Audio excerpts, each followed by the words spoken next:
arogan, punya banyak alternatif, itu perlindungan buat diri kalian sendiri. Pelajaran yang keempat ya, never ask first ya. Ini ada satu quote yang lumayan menarik ya. Ini mungkin terdengar itu arogan, tapi menurut gue ini lumayan nyata ke kehidupan gue ya. Yaitu I don't chase, I attract. Ini menurut gue sesuatu yang kalian itu harus lakukan juga ya.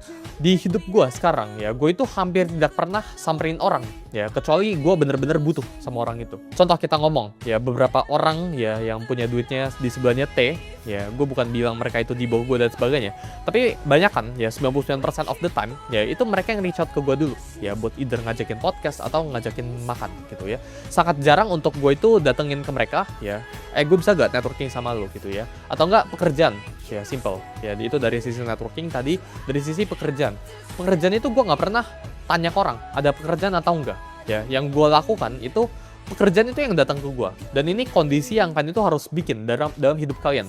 Jadi fungsinya kondisi ini tuh apa? Karena ketika orang yang datang ke lu dulu ya, itu need, itu kebutuhan, dan kebutuhan itu menciptakan yang namanya itu desperation. Ketika orang ini udah datang ke lu itu punya higher ground, lu itu punya posisi tawar yang lebih tinggi dibandingkan dengan orang itu. Lu nggak jamin buat menang ya, tapi dengan orang itu datang ke lu duluan, lu udah dapat 1 poin ekstra. Orang itu masih 0.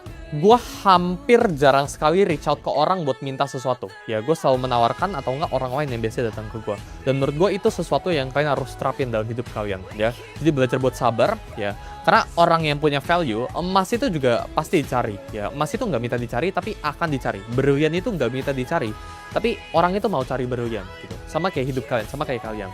Jangan sampai kalian itu berlian yang nyari-nyari orang buat ditambang gua. Masa nggak pernah kan di luar sana berlian atau emas gitu kan, ayo tambang gua gitu. Itu nggak pernah terjadi gitu. Yang terjadi itu apa ya, emas itu cuma diem, tapi orang itu yang nyamperin. Nah dalam hidup kalian itu harus seperti itu. Kalian harus belajar punya value gitu ya, dimana orang itu bakal samperin ke kalian, bukan kalian yang samperin ke orang.